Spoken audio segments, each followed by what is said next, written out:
जिसको हम लोग इंग्लिश में फॉरगेटिंग बोलते हैं, हिंदी में इसको बोलते हैं विस्मृति बोलते हैं। अब ये विस्मृति होता क्या है, आइए सबसे पहले हम लोग इसको समझते हैं। देखिए, आप भूलने की बीमारी आप सुने होंगे, आप जानते हैं ना कि किसी को भूलने की बीमारी भी होती है और इस वजह से वह बहुत सारी चीजों को भूल भी जाता है। तो इसके बारे में भी हम चर्चा करेंगे। तो देखिए, विस्मृति होता क्या है, पहले इसको समझिए कि जब हम कोई नई बात सीखते हैं, जब हम कोई भी नई बात सीखते हैं या कोई नया अनुभव प्राप्त करते हैं, तब हमारे मस्तिष्क में उसका चित्र अंकित हो जाता है। जैसे अब देखिए, जब कुछ भी हम सीखते हैं ना, या कोई भी नया अनुभव हमको मिलता है, तो उसका छाप जो हमारे कहीं ना कहीं दिमाग के अंदर छप जाता है। उसका एक फोटो जो है कहीं ना कहीं हमारे दिमाग के अंदर वह छप सा जाता है। और हम क्या करते हैं कि हम अपनी जो स्मृति होती है उसकी सहायता से उसको क्या करते हैं, अपनी चेतना में लाते हैं और उसी का क्या करते हैं, स्मरण, यानी उसको याद हम करते हैं। लेकिन कभी कभी क्या होता है कि हम उसको याद करने में सफल नहीं हो पाते, और जब यह सफल नहीं हो पाती है तो यही प्रक्रिया क्या कहलाती है, विस्मृति कहलाती है, यानी कि जो भूलने की प्रक्रिया आप कह सकते हैं। हम अगर साधारण भाषा में कहें, आसान भाषा में कहें, तो हम लोग कहते हैं ना कि भूलने की बीमारी है, इसे भूलने की बीमारी है, यानी कि फॉरगेटिंग है, कि वह चीजों को याद नहीं कर पाता है, कहीं ना कहीं उन चीजों को वह भूल जाता है। तो विस्मृति है क्या, फॉरगेटिंग क्या है, तो लिखेंगे कि जब हम कोई नई बातों को सीखते हैं या नई बातों का अनुभव प्राप्त करते हैं, तो उसका चित्र कहीं ना कहीं हमारे दिमाग के अंदर, यानी कि हमारे मस्तिष्क में छप जाता है, और उससे हम अपनी स्मृति के मदद से उसे क्या करते हैं, अपनी चेतना में लाते हैं, उसका स्मरण करते हैं। और कभी कभी हम इसमें सफल भी होते हैं, लेकिन कभी कभी हम इसमें असफल भी हो जाते हैं। और जो असफल होने की प्रक्रिया होती है यही विस्मृति कहलाती है, यानी कि उन चीजों को कभी कभी हम लोग अपने दिमाग के अंदर छाप बना लेते हैं, लेकिन कभी कभी वह हमारे दिमाग के अंदर छाप नहीं छोड़ पाती है, और यही कहीं ना कहीं भूलने की प्रवृत्ति होती है, यह कहीं ना कहीं विस्मृति होती है, यानी कि यही आपकी फॉरगेटिंग होती है। फॉरगेटिंग एक तरीके से कह सकते हैं भूलने जैसा है, कि आप कोई भी चीज करते हैं और उसको दिमाग में बैठाते हैं, लेकिन जब उसको भूल जाते हैं तो ये आपकी फॉरगेटिंग कहलाती है। ठीक है, ये तो समझ गए होंगे कि फॉरगेटिंग है क्या। तो लिखेंगे कि जब हम कोई भी नई बात सीखते हैं या कोई हम नया अनुभव प्राप्त करते हैं, तो उसको क्या करते हैं, हम अपने दिमाग के अंदर एक चित्र के रूप में उसके मतलब उसको अंकित करते हैं, और उसे हम अपनी स्मृति की सहायता से उसे अपनी चेतना में लाने का प्रयास करते हैं। लेकिन कभी कभी उसमें हम असफल नहीं हो पाते हैं, और यही असफल होने की प्रक्रिया क्या कहलाती है, विस्मृति कहलाती है। अब विस्मृति की जो डिफिनेशन, जो फॉरगेटिंग की जो डिफिनेशन है, इसमें अलग अलग जो मनोवैज्ञानिक है वे अपना राय जो है अलग अलग तरीकों से दिए है। और देखिए, अलग अलग जब साइंटिस्ट होंगे, इसमें साइकोलॉजिस्ट की बात करते हैं, अलग अलग जब साइकोलॉजिस्ट होंगे तो इसका डिफिनेशन जो है कहीं ना कहीं अलग अलग आपको देखने को मिलेगा ही। इसमें देखिएगा कि मन है, मन कौन है, मन मतलब मनोवैज्ञानिक है। ये कहते हैं कि सीखी हुई बात को स्मरण रखने या पुनः स्मरण करने की असफलता को विस्मृति कहते हैं। यानी कि जो बातें हम सीखते हैं लेकिन फिर से हम उसको याद नहीं कर पाते, उसी को हम विस्मृति, यानी कि उसी को हम लोग फॉरगेटिंग कहते हैं। मन कहते हैं, मन कौन है, साइकोलॉजिस्ट है, क्या है, साइकोलॉजिस्ट है। ये कहते हैं कि जो बातें हम सीखते हैं, जब हम उसको याद करने में असफल होते हैं, हम उसको याद नहीं रख पाते, वही कहीं ना कहीं फॉरगेटिंग कहलाता है। डेवर कहते हैं, डेवर भी मनोवैज्ञानिक है, कहते हैं कि किसी समय प्रयास करने पर भी किसी पूर्व अनुभव का स्मरण करने या पहले सीखी हुई किसी काल को रोकने में सफलता, यानी कहने का मतलब कि अगर आप प्रयास भी करेंगे, मनुष्य प्रयास भी करता है अपने अनुभव के आधार पर, अगर पुरानी चीजों को याद करने की कोशिश भी करता है, तो कहीं ना कहीं उसमें असफलता जो मिलती है उसी को फॉरगेटिंग कहते हैं, विस्मृति कहते हैं, और यह डेवर ने कहा है। फ्रायड ने क्या कहा है, फ्रायड कहा है कि विस्मृति वह प्रवृत्ति है जिसके द्वारा दुखद अनुभव को स्मृति दृष्टि से अलग किया जाता है। होता क्या है कि इन्होंने कहा है, फ्रायड ने, कि विस्मृति वह प्रक्रिया है या वह प्रवृत्ति है जिसके द्वारा जो हमारे अंदर जो दुखद अनुभव होता है उसको हम अलग करते हैं। ये फ्रायड ने कहा है। तो जो अलग अलग साइकोलॉजिस्ट है, जो अलग अलग मनोवैज्ञानिक है, उन्होंने विस्मृति यानी कि फॉर्मेटिंग की जो डिफिनेशन है वो अलग अलग तरीकों से दिया है। ये आप देख लिए। फॉरगेटिंग कहते किसे है ये भी आप समझ लिए। फॉरगेटिंग होता क्या है कि जब हम कोई नई बात सीखते हैं या नई बात को हम अपने अनुभव के अंदर लाते हैं और उसका हमारे दिमाग के अंदर चित्र छप जाता है, हम उसकी सहायता से उसको अपनी चेतना में लाने का प्रयास करते हैं, लेकिन कभी कभी हम उसमें असफल हो जाते हैं, और यही असफल होने की प्रवृत्ति जो है विस्मृति कहलाती है, फॉरगेटिंग कहलाती है। और देखेंगे इसके डिफिनेशन अलग अलग जो साइकोलॉजिस्ट है उन्होंने अलग अलग प्रकार से दिया है इसके डिफिनेशन को। इसके अलावा भाटिया साहब ने कहा है कि विस्मृति एक प्रकार से व्यक्ति को अपने विचार अथवा विचारों को पुनः वापस चेतना में लाने के प्रयत्नों में मिली असफलता है। देखिए, हर डिफिनेशन की बात करें तो कहीं ना कहीं उसी अराउंड घूमता है जो बातें कही गई है। अलग अलग जो मनोवैज्ञानिक है वे कहते हैं बातों को, लेकिन कहीं ना कहीं उन सभी बातों का मतलब एक ही होता है कि जब हम अपने कोई सीखी हुई बातें होती है या अपने अनुभव के आधार पर जब हम अपने दिमाग के अंदर जो बातें रखते हैं उसमें जो असफलता मिलती है वही क्या होती है, वही जो है कहीं ना कहीं आपकी विस्मृति होती है, यानी उसी को फॉरगेटिंग कहते हैं।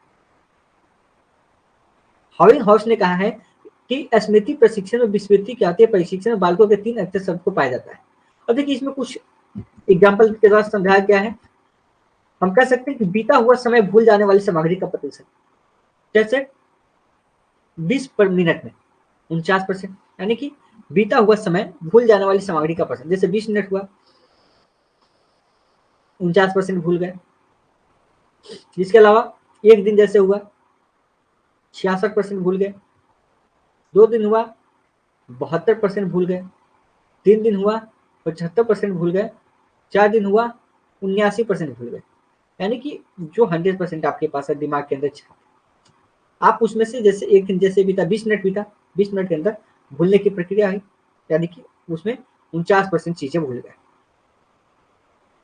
जैसे एक दिन बीता जो आपके माइंड सेट है उसमें से आप 66% भूल गए, 2 दिन हुआ 72% भूल गए, 3 दिन हुआ 75% भूल गए, 4 दिन हुआ 79% भूल गए। यानी कि इस प्रतिशत से क्या पता चलता है, इससे पता यही चलता है कि जो गति होती है वो भूलने की काफी तेज होती है, ठीक है, लेकिन बाद में क्या होती है कि धीरे धीरे जैसे समय का अंतराल लंबा होता है भूलने की गति क्या होती है, कम हो जाती है।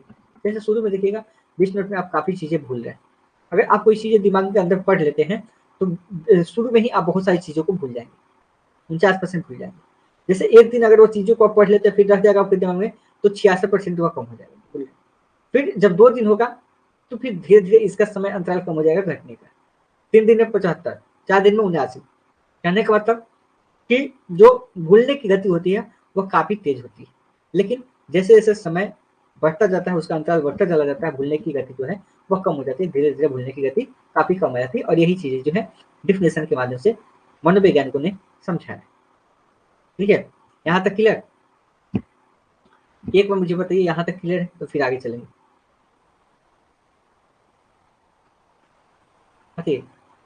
समझ आ रही है ना?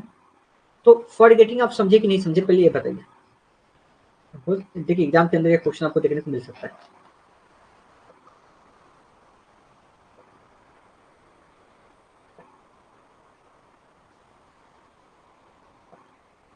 चलिए, किसी को अगर कोई दिक्कत है, ठीक है, ऑल क्लियर, चलिए आगे चलते हैं, आगे बात करते हैं। ठीक है, फॉरगेटिंग समझिए। अब इसके कुछ टाइप्स भी हैं। टाइप्स में देखिएगा तो एक है सक्रिय विस्मृति और एक है निष्क्रिय, जिसको बोलते हैं एक होगा एक्टिव, एक होगा पैसिव। हम कह सकते हैं इसको सक्रिय विस्मृति क्या है, इसको बोला जाता है एक्टिव फॉरगेटिंग, मतलब बोलना। एक होता है आपका पैसिव फॉरगेटिंग, मतलब क्या आता है, निष्क्रिय होता है। अब ये सक्रिय फॉरगेटिंग क्या होता है, एक निष्क्रिय फॉरगेटिंग क्या होता है, इसको समझते हैं। सबसे पहले सक्रिय विस्मृति को देखते हैं, यानी कि एक्टिव फॉर्मेटिंग को देखते हैं। किसको देखते हैं, तो एक्टिव फॉरगेटिंग को देखते हैं। इस विस्मृति के कारण व्यक्ति स्वयं होता है, यानी कि इसका कारण जो होता है, जो सक्रिय विस्मृति होती है, यानी कि जो एक्टिव फॉरगेटिंग होती है, इसका कारण जो है व्यक्ति खुद होता है। वह स्वयं किसी बात को भूलने का प्रयास करके उसको भुला देता है। जैसे कहा गया है जो सक्रिय विस्मृति होती है, जो एक्टिव फॉरगेटिंग होती है, इसका कारण जो होता है व्यक्ति खुद होता है। यानी व्यक्ति क्या करता है कि कोई बात जो होती है उसको वह खुद भुला देता है, उसको भूलने का प्रयास करता है और उसको खुद से भुला देता है। जैसे आप कोई चीज है याद किए, अगर किसी बात को आप भूलना चाहते हैं और खुद से आप उससे भुला देते हैं तो वह एक्टिव फॉरगेटिंग कहलाती है। आपके दिमाग में बहुत सारी चीजें चलती है, आप उसमें से चाहे कि कुछ चीजों को हम भुला दें, सारी चीजें तो आप भुला नहीं सकते हैं, लेकिन कुछ चीजों को आप भुलाना चाहते, ये हम कह सकते हैं ना कि भाई कुछ चीजों को हम अपने दिमाग से मिटाना चाहते हैं, यानी उसका छाप जो हमको अपने दिमाग से मिटाना है। तो जब उसका छाप अपने दिमाग के अंदर से मिटाना है तो वह क्या कहलाएगी, सक्रिय विस्मृति कहलाएगी। यानी कि इसका कारण कौन होता है, व्यक्ति खुद होता है, और व्यक्ति प्रयास करता है और प्रयास करने के माध्यम से वह चीजों को भूल जाता है। इसी को बोलते हैं सक्रिय विस्मृति बोलते हैं, इसको एक्टिव फॉरगेटिंग बोलते हैं। फ्रायड ने कहा है, फ्रायड ने क्या कहा है कि दुखद वालों को भूल जाना, जो दुखद बात है, दुखद बातों को भूल जाना। यानी कि व्यक्ति क्या करता है, मान लीजिए कि आपके दुख भरी बातें हैं आपकी, तो आप उसको चाहते हैं ना कि हम भूलने के प्रयास करें। अब जैसे कि आजकल ट्रेंड चला हुआ है ना कि ब्रेकअप, आज देखिएगा बहुत लोग ब्रेकअप का शिकार होते हैं। तो ब्रेकअप में होता क्या है, यानी कि उसके अंदर भी कुछ अच्छी चीजें, जैसे जब ब्रेकअप होती है तो आप क्या चाहते हैं, आप चाहते हैं कि कुछ चीजों को भुला दिया जाए, उसकी यादों को भुला दिया जाए। तो यह आपके लिए क्या होती है, एक पॉजिटिव फॉरगेटिंग होती है, जिसमें दुखद चीजों को भुला देने की बात होती है, और यह व्यक्ति खुद से भुलाने का प्रयास करता है और उसको भुला भी देता है। कुछ समय ऐसा आता है, कुछ समय के बाद वह उसे हमेशा के लिए भूल जाता है। तो यह आपका कहलाता है एक्टिव फॉरगेटिंग। क्या होता है, इसको बोलते हैं एक्टिव फॉरगेटिंग। इसके अलावा पैसिव जो होता है, यह व्यक्ति खुद से नहीं भुलाता है और खुद से वह प्रयास भी नहीं करता है, लेकिन वह अचानक से भूल जाता है। जो निष्क्रिय बोलते हैं, निष्क्रिय बोलते हैं जिसको जिसको हम पैसिव बोल सकते हैं, पैसिव फॉरगेटिंग। यह व्यक्ति खुद से नहीं भुलाता है और व्यक्ति भुलाने का प्रयास भी नहीं करता है, फिर भी वो अचानक से भूल जाता है।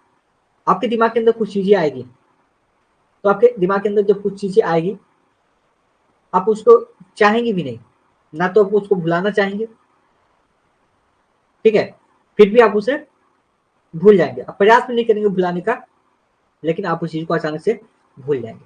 इसको बोलते हैं पैसिव फॉरगेटिंग, बोलते हैं निष्क्रिय विस्मृति बोलते हैं।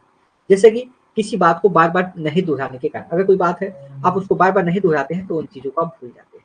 यह कहलाता आपका पैसिव बोलता है, यानी कि निष्क्रिय विस्मृति बोलते हैं। तो पैसिव भी समझ गए और यहाँ पे निष्क्रिय समझ गए, यानी कि एक्टिव भी समझ गए। अब चलते हैं विस्मृति के कारण।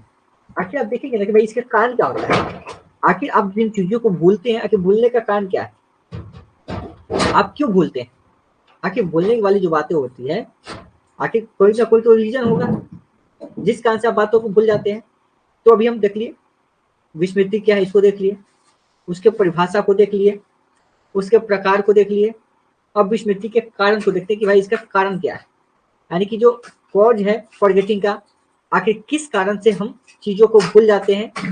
तो इसको देखने का प्रयास करते हैं, इसको समझने का प्रयास करते हैं, ठीक है। विस्मृति या विस्मरण भी कहेगा, परेशान नहीं होना है, ठीक है, विस्मृति हो या विस्मरण हो। अब इसके कारणों की बात करें तो इसको दो भागों में बांटा गया है, एक है सैद्धांतिक कारक और एक है सामान्य कारक। विस्मृति के अगर कारण की बात करेंगे कि भाई अगर इसको क्यों जो है लाया गया है, यानी कि भूलने के कारण क्या है, एक होता है सैद्धांतिक कारण और दूसरा होता है सामान्य कारक। तो पहले सैद्धांतिक कारक देखेंगे, ठीक है, उसके बाद हम लोग सामान्य कारक देखेंगे।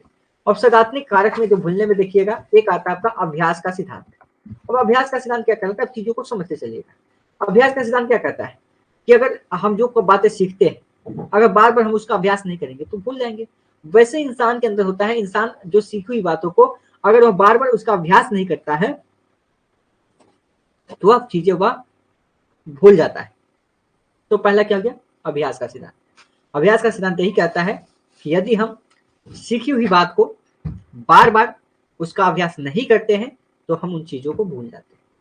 तो अभ्यास का सिद्धांत क्या कहता है, यदि हम किसी सीखी हुई बात को बार बार अभ्यास नहीं करते हैं तो हम उसे भूल जाते हैं, यानी कि कहीं ना कहीं सीखी हुई बातों का बार बार अभ्यास जरूरी है, और यह अभ्यास का सिद्धांत करता है। जो हम अभी देखे थे सैद्धांतिक कारक, अभी सैद्धांतिक कारक देख रहे हैं, इसके बाद हम लोग सामान्य कारक देखेंगे। तो सैद्धांतिक कारक में देखेंगे तो क्या आ गया, अभ्यास का सिद्धांत, यानी कि हम सीखी हुई बातों को अगर बार बार उसका अभ्यास नहीं करते हैं तो हम उसे भूल जाते हैं, ठीक है, ये देखने को मिलता है। फिर होता है आपका बाधा का सिद्धांत। बाधा मतलब क्या होता है, बोलते हैं ना कि रुकावट, रुकावट होता है ना। तो रुकावट का सिद्धांत क्या होता है कि यदि हम कोई एक पाठ को याद करते हैं, अगर हम किसी एक पाठ को याद करते हैं तो दूसरा पाठ क्या करते हैं, याद करने लगते हैं। जैसे हम दिमाग में बातें चला रहे हैं, हम पढ़ रहे हैं कुछ और अचानक से हमारे दिमाग में कुछ और चल गया। तो जब हम एक पाठ को याद करते हैं और दूसरे पाठ याद करने लगते हैं तो हमारे दिमाग में पहले पार्ट के जो स्मृति चिन्ह है उसमें बाधा उत्पन्न हो जाती है। हम कुछ और याद कर रहे हैं और अचानक से कुछ और याद करने चले गए। हम पढ़ रहे हैं और अचानक से पता चला कि कहीं और दिमाग चला गया। तो जब हम एक पार्ट को याद कर रहे होते हैं और दूसरे पार्ट को याद करने लगते हैं, अचानक से एक पार्ट को याद कर रहे हैं और फिर थोड़ा सा बोरिंग है, नहीं आज ये पढ़ लेते हैं, दूसरों को याद करने लगते हैं, तो हमारे दिमाग के अंदर क्या होती है, उन चीजों का बाधा उत्पन्न हो जाती है। इसी को बोलते हैं बाधा का सिद्धांत बोलते हैं। अभ्यास का सिद्धांत हो गया, जहाँ पे सीखी हुई बातों का बार बार अभ्यास नहीं किया जाता तो उसे भूल जाते हैं। बाधा का सिद्धांत कहता है कि जब हम एक पाठ को सीखते हैं, दूसरे पाठ को याद करने लगते हैं, याद करते हैं पहले पाठ को, दूसरे पाठ को याद करने लगते हैं, तो हमारे दिमाग में जो पहला पाठ होती है उसमें बाधा उत्पन्न होने लगती है।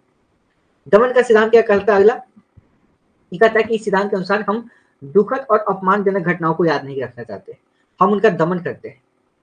यानी होता क्या है कि कुछ ऐसी घटनाएं होती है, हर किसी के लाइफ में होती है, जैसे कुछ दुखद घटनाएं हैं या कहीं अपमानजनक घटनाएं हैं जिसको हम याद नहीं रखना चाहते हैं, उसका दमन करते हैं। दमन के सिद्धांत के अंतर्गत क्या करते हैं, जो अपमानजनक घटना है या जो दुखद घटना है जिसको हम याद नहीं रखना चाहते, जिसका हम दमन करना चाहते हैं, और वो हमारी चेतना में चली जाती है और उस बातों को हम क्या करते हैं, भूल जाते हैं। तो दमन के सिद्धांत के अनुसार हम उन चीजों का दमन करते हैं, भूल जाते हैं। पहला हुआ अभ्यास का सिद्धांत, जहाँ पे हम क्या करते हैं, सीखी हुई बातों को बार बार अभ्यास नहीं करते हैं तो उसे भूल जाते हैं। दूसरा है बाधा का सिद्धांत। इस सिद्धांत के अनुसार यदि हम एक पाठ को याद करते हैं तो दूसरा पाठ याद करने लगते हैं, और पहले पाठ जो हमारी उसका कर सकते हैं चीज जो हमारे दिमाग के लिए बाधा बन जाती है। तीसरा है दमन का सिद्धांत, यानी कि इस सिद्धांत के अनुसार जो दुखद वाली जो घटनाएं होती है, जो अपमानजनक घटनाएं होती है, उसको हम याद नहीं रखना चाहते हैं, उसका दमन करते हैं और हमारी चेतना में चल जाती है और उसको हम भुला देते हैं। फिर सैद्धांतिक कारक तो देख लिए, अब देखेंगे हम लोग सामान्य कारक। लेकिन उसके पहले हम यहाँ तक जानना चाहेंगे, किसी को कोई दिक्कत तो नहीं है ना, बताइए जी, किसी को कोई दिक्कत? गणेश कुमार सर, बीच बीच स्टूडेंट से क्वेश्चन किया जाए, क्या चीज क्वेश्चन किया जाए जी? शायद आप फर्स्ट टाइम क्लास करने आए, मुझे तो ये लगता है। अच्छा, क्या क्वेश्चन किया जाए? अभी तो बता रहे हैं ना, हम टॉपिक छोड़ के दूसरे तो नहीं ना जाएंगे।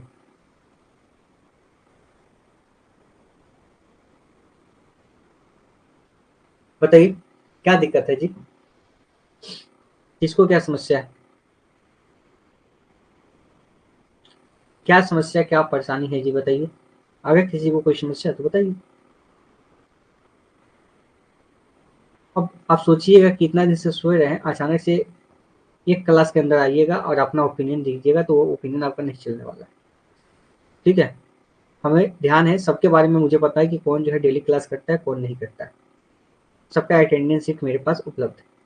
ओके, इन बातों का ध्यान रखिए। चलिए आगे चलते हैं, हम चीजें समझा रहे हैं। समान कारक की बात करते हैं। सैद्धांतिक कारक तो समझ गए, अब इससे कुछ सामान्य कारक भी होते हैं, जैसे कि समय का प्रभाव। ठीक है, समय का प्रभाव भी होता है, इसके कारण व्यक्ति भूल जाता है।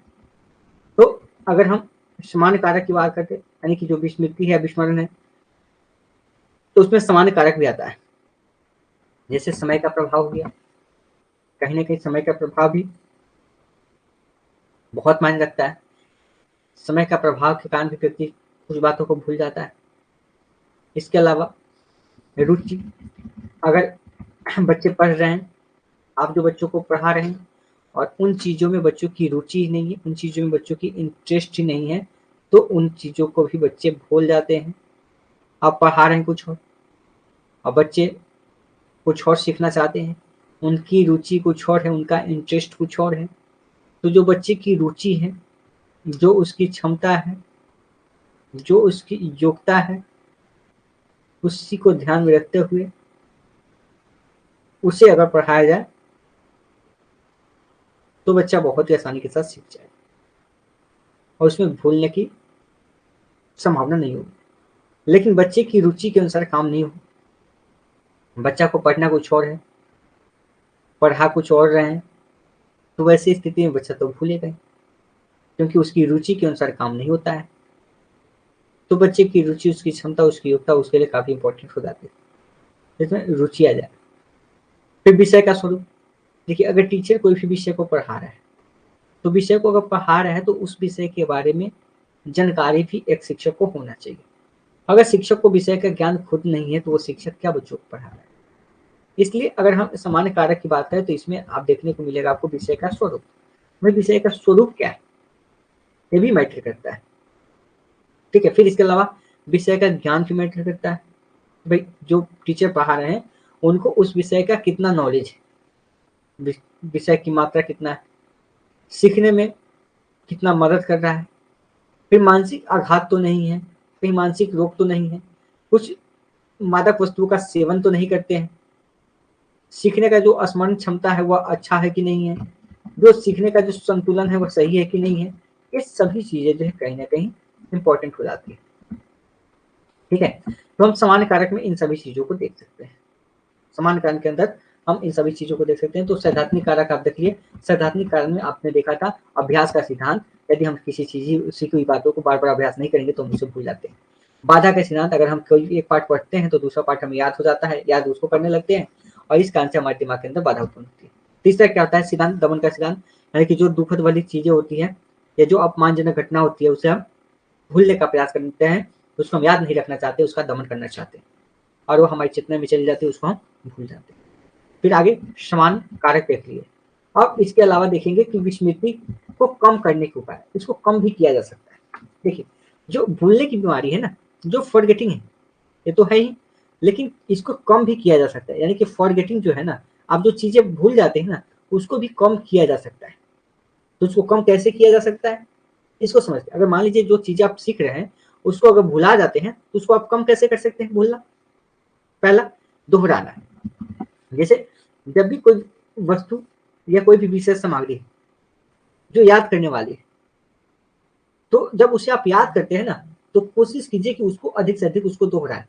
जैसे 1 घंटे हो, आधे घंटे हो, तो इन बीच में अगर आप क्या करते हैं उसको दोहराते हैं तो फिर क्या होगा, आपकी भूलने की बीमारी जो है वो, भूलने की क्षमता कह सकते हैं, वो आपकी कम होगी। कहने का मतलब कि आप भूलने की बीमारी को बीमारी भी कह सकते हैं या विस्मृति को कह सकते हैं, भूलने की जो आप चीजें बता रहे हैं उसको आप कम कर सकते हैं। और ये एक उपाय है दोहराना, यानी कि याद की जाने वाली जो भी विषय सामग्री होती है उसको अस्थायी करने की दृष्टि से उसे याद करने के 1 घंटे के भीतर अवश्य दोहराना चाहिए। अगर आप कोई भी टॉपिक पढ़ रहे हैं, अगर आप उसको दोहरा देते हैं, उसका अभ्यास कर लेते हैं, तो फिर वो आपके दिमाग के अंदर सेट हो जाती है और उसकी भूलने की संभावनाएं कम हो जाती है। तो विस्मृति कम करने का उपाय आप देख सकते हैं, इसका उपाय देख सकते हैं कि भाई उसको आप रिवाइज करें, उसको दोहराएं। तो पहला दोहराना, इससे जो विस्मृति भूलने की जो भूलने की बात है वह कम हो जाए। फिर स्वास्थ्य, स्वास्थ्य भी काफी इंपॉर्टेंट है। अगर भूलने से बचने के लिए या विस्मरण से बचने के लिए शरीर और मन स्वस्थ होना चाहिए। जिन लोगों का मस्तिष्क स्वस्थ होता है, जिन्हें समय समय पे पौष्टिक भोजन मिलता है, उनका दिमाग देखिएगा उससे भूलने की बीमारी बहुत कम होती है। लेकिन जिसे समय पे भोजन नहीं मिलता है, पौष्टिक भोजन नहीं मिलता है, उसका दिमाग क्या हो जाता है, कमजोर हो जाता है और इससे क्या होता है, उसका स्वास्थ्य बिगड़ जाता है और भूलने की जो क्षमता है वह जिसकी ओर खराब हो जाती है और वह चीजों को भूलने लगता है। तो स्वास्थ्य भी काफी महत्वपूर्ण होता है, ठीक है, यानी कि स्मृति को कम करने के लिए, यानी कि भूलने की कम करने के लिए। और यह है विश्राम, विश्राम भी जरूरी है। अगर कोई भी आप विषय याद कर रहे हैं तो याद करने के लिए जरूरी है कि बीच में आप उसका विश्राम करें। अब ऐसा नहीं कि कोई टॉपिक ले लिया उसको रटा मार रहे हैं, रटा मार रहे हैं, रटा मार रहे हैं और पता चला कि आप उसको भूल जाते हैं। तो अगर आप कोई विषय पढ़ रहे हैं, पढ़ने के कुछ देर तक आप उसका विश्राम करें, यानी कि थोड़ा देर इंतजार करें, वेट करें, उसके बाद फिर से पढ़ें, ठीक है, फिर से पढ़ें, फिर से थोड़ा सा वेट करें। ऐसे करके पढ़ेंगे विश्राम ले लेके तो चीजें आपकी लंबे समय के लिए रहेगी, ठीक है, आप उसको भूल कम सकते हैं। तो विश्राम भी इंपॉर्टेंट है। पहला क्या देखें, पहला देखिए दोहराना, कोई भी विषय सामग्री है उसको बार बार दोहराना चाहिए घंटे के भीतर, ताकि आप उसे भूल ना पाए, यानी कि भूलने की जो आप देखिएगा तो उसको कम किया जा सके। फिर स्वास्थ्य, स्वास्थ्य अच्छा होगा तो भाई शरीर अगर अच्छा होगा तो जाहिर सी बात है कि पौष्टिक भोजन भी मिलेगा, और पौष्टिक भोजन मिलेगा तो शरीर जब अच्छा होगा तो जाहिर सी बात है भूलने की क्षमता कम होगी। फिर विश्राम, और कोई भी पाठ पढ़ते हैं तो उसके उपरांत कुछ जो है क्या करना चाहिए, यानी कि कहीं ना कहीं विश्राम करना चाहिए। इससे क्या होगा कि भूलने की बीमारी कम होगी। अंतर शिक्षण, अंतर शिक्षण क्या है? इसको आवश्यकता से अधिक याद कर लेना तथा उसे बार बार दोहराने से भूलने पर नियंत्रण रहता है। जैसे होता है क्या कि जो जरूरत है, जरूरत से ज्यादा आप याद कर लिए, पढ़ना चाहिए कम और पढ़ लिए बहुत ज्यादा, तो जरूरत से ज्यादा भी आपके लिए वो नुकसान ही है। तो विषय को आवश्यकता से अधिक याद कर लेना या उसे बार बार दोहराने से भूलने पर क्या होता है, निरंतर हो जाता है। उसे अति शिक्षण कहते हैं। अति शिक्षण का मतलब जरूरत से ज्यादा। तो विषय को अगर आप आवश्यकता से अधिक याद कर लेते हैं उसी को अति शिक्षण कहते हैं, जिसे भूलने का क्या होता है, निरंतर अधिक होता है। इच्छा शक्ति, विषय को इच्छा शक्ति के साथ याद रखना चाहिए, जिससे वह मस्तिष्क में अस्थायी होगा और विस्मृति कम होगी, फॉरगेटिंग कम होगी। जैसे कि अगर कोई भी विषय है, अगर उसको इच्छा शक्ति के साथ याद किया जाए, दिल से याद किया जाए, दिमाग पूरा लगा के याद किया जाए, तो वह लंबे समय तक रहेगी। और जो भूलने की क्षमताएं हैं, जो विस्मृति है, फॉरगेटिंग है, वह कम हो सकती है। तो इच्छा शक्ति होनी चाहिए, यानी कि विषय को इच्छा शक्ति के साथ याद रखना चाहिए, जिससे वह मस्तिष्क में अस्थायी होगा तथा विस्मृति कम। इसके अलावा साहचर्य स्थापना की बात करते हैं। साहचर्य स्थापना में बात करेंगे,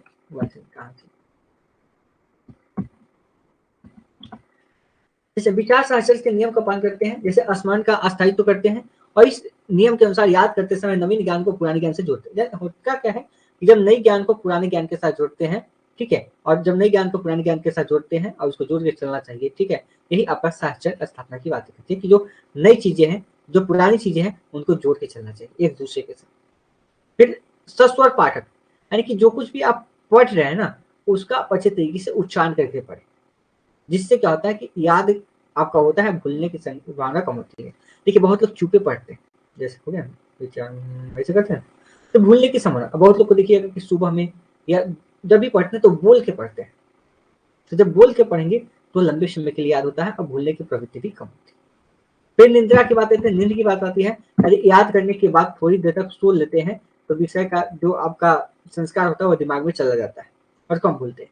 यानी कि निंद्रा, जो आप पढ़ लेते हैं, जैसे अब 1 घंटे पढ़ लिया, फिर थोड़ा सा आराम कर लिया, 2-4 घंटे पढ़ लिया, थोड़ा सा सो गए, आराम कर लिया। इससे क्या होता है कि जो आप सीखते हैं ना, उसके बाद विषय का संस्कार आपके दिमाग में गहरा पड़ता है और भूलने की संभावना कम होती है, हम चीजों को कम भूलते हैं। फिर नशे से बचाव, होता क्या कि नशा में व्यक्ति होता है तो उससे भाई उसकी स्मरण शक्ति कमजोर होती है।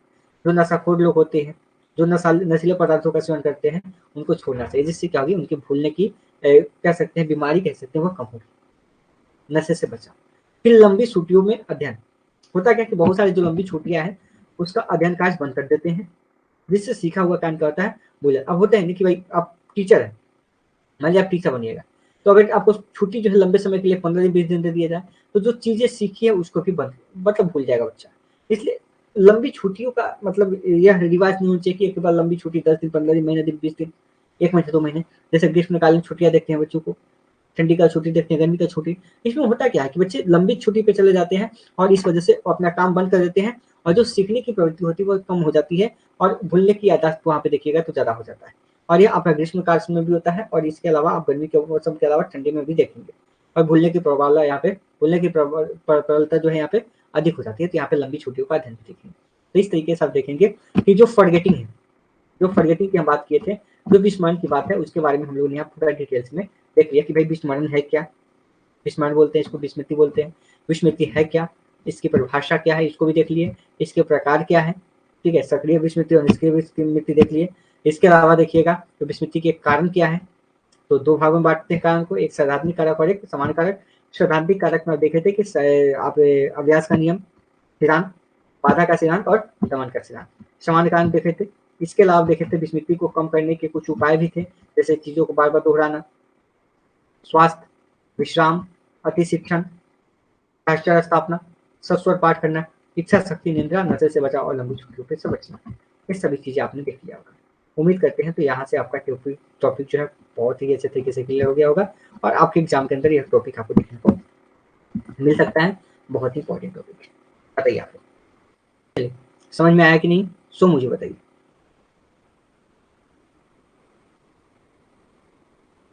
आप आपस में बातें मत कीजिए, आपस में बातें कीजिएगा तो नुकसान आप लोग का ही होगा।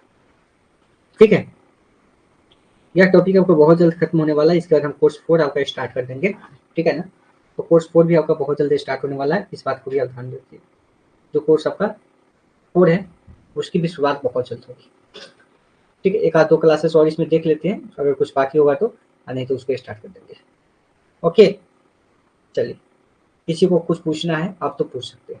जो लोग कोर्सेज नहीं लिए हैं, कोर्सेज लेना चाहते हैं, आप प्ले स्टोर पे जाइएगा, वहाँ से हमारा एप्लीकेशन है टेक स्टडी, आप उसको डाउनलोड कर दीजिएगा। एप्लीकेशन पे ही क्लासेस होती है, टेक स्टडी एप्लीकेशन यहाँ पे डाउनलोड कर दीजिएगा, वहीं पे आपको कोर्स मिल जाएगा, आप वहाँ से ज्वाइन कर सकते हैं। चाहे तो यहाँ पे नंबर दिया हुआ है, आप इस नंबर पे व्हाट्सएप मैसेज करके भी जानकारी को प्राप्त कर सकते हैं। ठीक है, चलिए, और किसी को कोई दिक्कत जी? नंबर दे दिया ऊपर में। चलिए ठीक है, आप लोग प्रैक्टिस करते रहिए और अधिक से अधिक क्वेश्चन को भी कीजिए। और एक और चीज़ बता रहे हैं कि संडे को आपका टेस्ट हम लेंगे। संडे को टेस्ट जो आपका होगा वह C1 का 2 यूनिट तक होगा, फर्स्ट और सेकेंड यूनिट का होगा। C2 का होगा आपका फर्स्ट एंड सेकेंड यूनिट का, और C3 का होगा आपका फर्स्ट एंड सेकेंड यूनिट का। तीनों यूनिट से टेस्ट आपका होगा संडे को, इस संडे को होगा।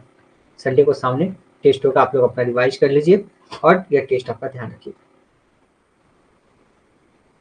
ठीक है,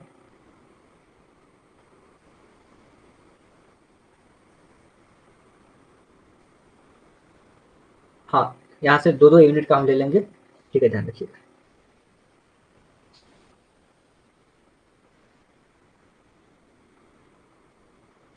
अभी आप क्या कीजिए, अपना रिवाइज वगैरह कर लीजिए आप लोग, और उसका नंबर भी हम पब्लिश करेंगे सबके सामने। तो जो कंटिन्यू है अपना पढ़ाई अपना शुरू कर लीजिए, जो पढ़े उसका रिवाइज आप कर लीजिए। रिवाइज तो आपको पहले से ही करना चाहिए था, अगर नहीं किए हैं तो कर लीजिए।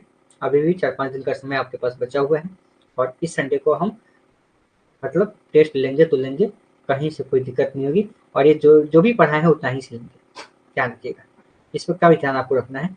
तो हर यूनिट से, जो हर कोर्सेज है उसमें 2-2 यूनिट से हम आपका टेस्ट लेने वाले हैं। ठीक है, चलिए, तो आज के लिए इतना ही रखते हैं।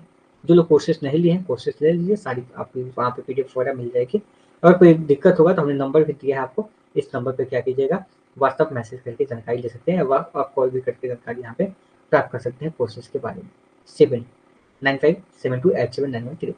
जो लोग जुड़ना चाहते हैं प्ले स्टोर से, हमारा एप्लीकेशन है टेक स्टडी का, आप टेक स्टडी सर्च कीजिए प्ले स्टोर पे, वहाँ से आपको एप्लीकेशन मिल जाएगा, डाउनलोड कीजिए और फर्स्ट ट्रैक के कोर्स को आप वहाँ पे बाय कीजिए। मिलते हैं कल अगले क्लासेस में। Thank you, good night.